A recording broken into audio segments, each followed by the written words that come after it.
melahirkan Panji Gumilang baru kalau perlu. Ya. Pemikiran ekonomi biru beliau Ya. dan ekonomi hijau dan ekonomi coklat beliau. Prof, saya ke perkebunan daratnya Prof, 200-an hektar.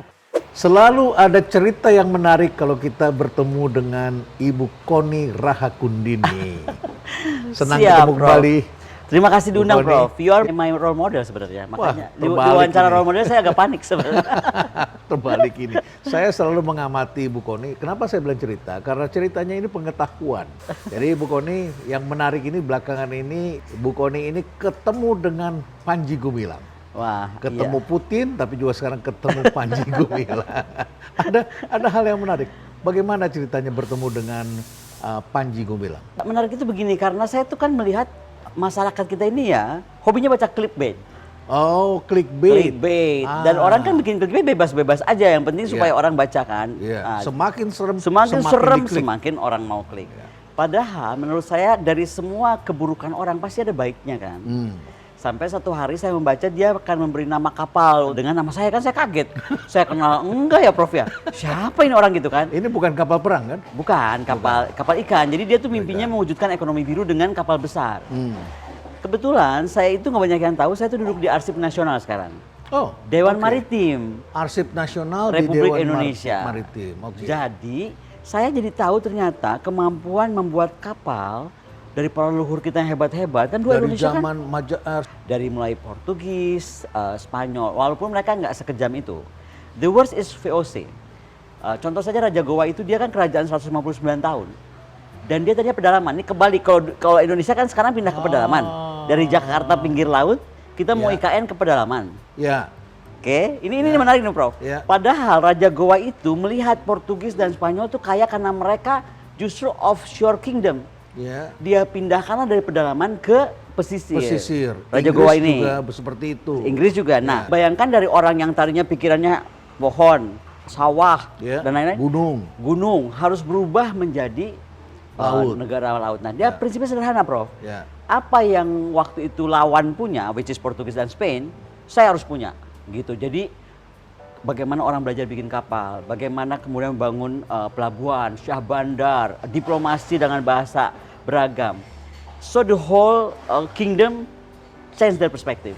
Nah, saya sih nggak akan menghakimi apapun tentang IKN lah.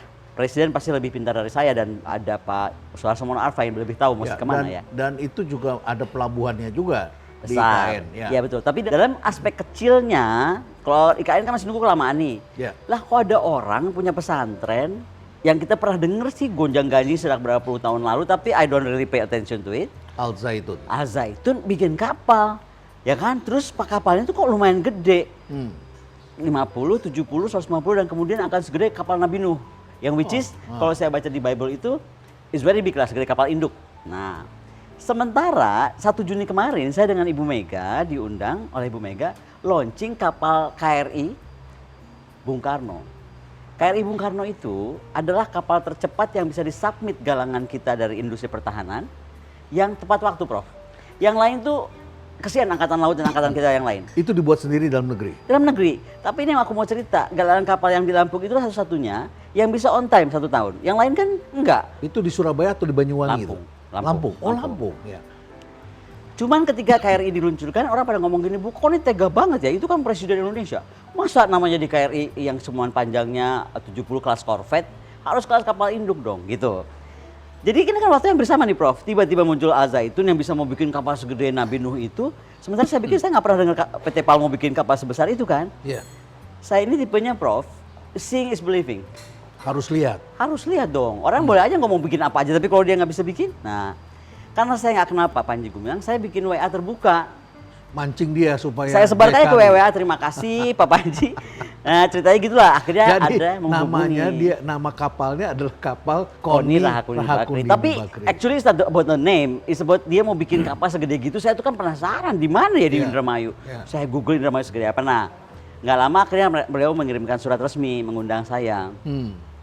Untuk sebenarnya hadir dia satu suro. Satu Suro kemarin ini Nah, ya. buat saya kalau saya lihat, saya balik dong. Saya mau lihat dulu galangannya. Kalau galangannya beneran, saya kenal beliau dan ngerti konsepnya, saya baru mau bicara satu suro. Makanya yang pidato saya satu suro itu saya bikin jam 4 pagi. Bener-bener acara jam 9 saya baru bikin jam 4 pagi. Nah, anyway pas kesana saya terus sebelum kesana saya melapor ke Kasal. Karena gini, saya ini kan orang defense ya, Prof. Oh, oke.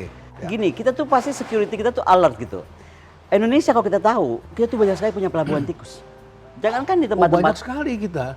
Banyak sekali pelabuhan makanya tikus. narkoba itu semua Ya. masuk tuh dari sana. Narkoba, penyeludupan apa saja. Apalah senjata, mungkin manusia juga ya. Ya. Saya pikir ini pelabuhan galangan gede. Concern saya pertama about the galangan.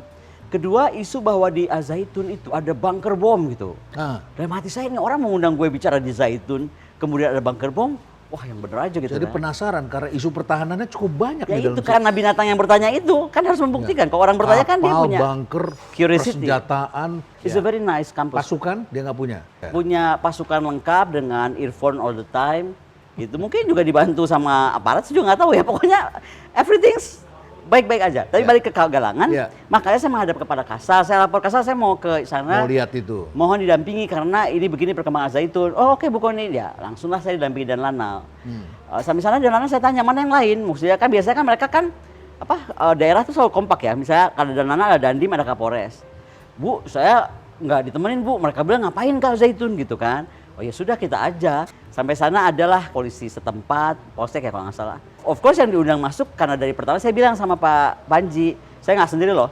Saya akan datang dan Lanal karena itu area penguasaan dia. Buat saya penting adalah memberitahu bahwa Al-Zaitun itu nggak tertutup. Kalau tertutup dia nggak akan izinkan dan Lanal masuk, gitu. Ya sudah terjadilah kehebohan itu. Tapi itu kunjungan ke pesantrennya atau ke dermaganya? To different places, bedanya 1,5 jam. Ya, ya. Karena begini, beliau minta saya tinggal di Al-Zaitun, ada kamarnya Pak Harto, suite room. Cuman kan saya kalau mikir ada bom di dalam kan saya takut juga. Oh curiosity sih curiosity, tapi jangan curious the cat dong, bener nggak? Saya bilang, bentar deh. Saya pikir seorang Koni nggak pernah kenal rasa takut. Ada dong, beda antara rasa takut sama rasionalitas. Ya, ya. Anyway, akhirnya saya tuh jauh, jadi dua tempat berbeda. Ya. Nah ketika saya sudah lihat galangan kapal, saya melihat mereka sudah bikin mau kapal ketiga yang 150 meter, linasnya sudah jadi. Saya berangkat bukan sama orang nggak ngerti perkapalan loh, sama Dan Lanal, dia lulusan Cisco Amerika. Kalau kita bicara galangan kapal dan kapalnya sebesar itu, berarti lautnya harus dalam. Laut dalam, Itu laut kan lepas. tidak begitu. Enggak, itu langsung kan- laut lepas, sekitar 7 hektaran apa segede ini ya. Berarti dia mengerti untuk memilih lokasi. Dia benar-benar- mengerti lokasi, dia ciptakan nyanyian, dia ciptakan tentang bagaimana visi maritim. Dan dia sudah bangun semuanya sendiri, dan yang lebih hebat, kren-krennya semua alat berat itu Ada semua. punya sendiri. Kalau orang lain kan nyewa. Yang paling gila, saya kan tanya, ini siapa yang desain? Saya dibawa ke belakang, dia tuh eksperimen dari kapal sampan, lalu kapal panjang 10 meter. Orang Al-Zaitun sendiri, teknisi Al-Zaitun sendiri, buat aku itu kebanggaan gitu loh Prof. Jadi maksud aku tuh kalau lihat masalah tuh coba clear lah gitu, jadi jangan dicampur aduk. Kayak ada ngomong buku nih bedakan, itu galangan ini akidah. Apa hubungannya gue nggak ngerti, gue lagi ngomongin soal pembuktian teknologi gitu loh industri. Ya. Nah, Tapi kapal ini untuk apa? Bukan untuk ekonomi perang tentunya. biru, Untuk ekonomi biru. Untuk ekonomi biru. Tapi kembali nih, pernah dengar nggak Mas Andi Wijayanto, Gubernur Lemhanas Ya. bilang, Indonesia ini bisa kena spillover perang Cina dan Amerika di 2037. Ya, betul. Otak saya itu Ya. kan langsung mikir, Ini geopolitik sedang berubah. sedang berubah. 14 tahun kita bisa bikin apa? Kalau PT PAL dan lain-lain galangan itu selalu terlambat kepada angkatan laut. Jadi di benak saya langsung, itu kan normal. Negara dalam keadaan perang, punya sipil bisa dimiliterkan kan? Ya. Jadi di kepala saya, oke besok ada apa-apa nih kapal, Bisa bisa berubah dong. menjadi Dan galangan bisa jadi galangan kapal Ya. untuk militer. Jadi terus saya juga ngomong tuh sama Pak Panji, gue bilang, saya ajak Dananal naik kita ke kapal ya, bukan cuma lihat dari luar, kita naik ke kapal. Saya tanya Dananal, ini gimana kalau misalnya ada apa-apa? Oh bisa Bu, kita bisa pasang senjata ini, senjata ini. So itu sebenarnya tujuannya gitu. setelah bertemu dan setelah berdialog, apa kesimpulannya? He's a very smart guy, bisa belajar bisa berapa bahasa, dan dia mungkin pengagum kekuatan keberdikarian Israel. Jadi bahasa Ibrani-nya bagus sekali. Itu sebabnya belakangan ini dia banyak sekali nyanyi. Dia memang kayak saya aja, kayak saya suka Rusia. Itu kan nggak bisa didiskusikan, kita suka aja negara itu. Saya Putin karena saya suka Putin gitu. Menurut saya leader yang diperlukan peradaban ini adalah sekelas Putin. Itu kan is very personal choice. Lah kalau dia sekarang suka sama lagu Israel atau mau nyanyi Salam Alaihim juga ya terserah aja. Menurut aku sih, ya kan? Ya. Jadi nothing to do dengan apa-apalah gitu menurut saya sih gitu. Jadi ya mungkin dia punya kekaguman, terutama tadi kan saya bilang, loh kalau sampai paku aja produksi sendiri, di Al Zaitun itu. Ya ampun, aqua sih udah biasa, roti-roti. Jadi gini ya, siswa Al Zaitun itu makan 3 kali sehari, sama 3 kali snack. Snacknya apa? Roti. Saya tuh pikir roti apa ya? Mohon maaf ya, kita kan orang Jakarta selalu mikir apa sih daerah gitu kan ya. Apalagi daerah kayak begitu. Biasa suka underestimate sombongnya Jakarta. Begitu saya coba, rotinya enak bener semuanya. Dan kualitas bagus. Kualitas bagus. Pisangnya semua udah cap Al Zaitun, Pastinya airnya dia memiliki kemampuan manajerial yang baik. Dan Prof, you have juga- to go there. Menurut aku, dia tuh lagi bangun kekuatan ekonomi. Kalau di Israel kita sebutnya kibbutz. Jadi kemandirian sentra-sentra Ya, ekonomi. kibbutz ya. Nah, kibbutz. Jadi dia bilang, betul Bu Koni, Mazat itu kibbutz, katanya saya juga baru tahu. Mazat itu kibbutz. Bukan mata-mata Israel. Kalau ada kita punya mata-mata Israel, saya pernah dituduh Mossad. Harusnya bangsa ini bangga, susah soal jadi mata-mata Israel atau jadi Mossad. Kemudian juga ada yang menyebutkan di situ ada peran intelijen yang merubah wajah Al Zaitun yang tadinya adalah akan mendirikan NII dan kemudian Kemudian di KW berapa gitu Ya, ya? betul. Oke. Gini ya Prof ya, kita ini jangan underestimate sama negara kita lah. Betul nggak Prof?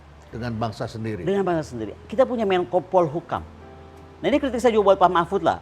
Pak Mahfudnya jangan cuma dueng bikin gong terus kabur nggak ada gitu loh. Maksud saya, you have all the institution dan perangkat untuk cek dan umumkan apa hasilnya. Gitu. Makanya saya appreciate kalau memang Pak Sigit sekarang menyatakan akan segera ditetapkan apanya. Tapi kan berarti pertanyaan 22 tahun negara ini kan terjawab. Al Zaitun itu udah 22 tahun, Prof. 22 Masa tahun. 22 tahun kita suuzon aja sama Al Zaitun itu.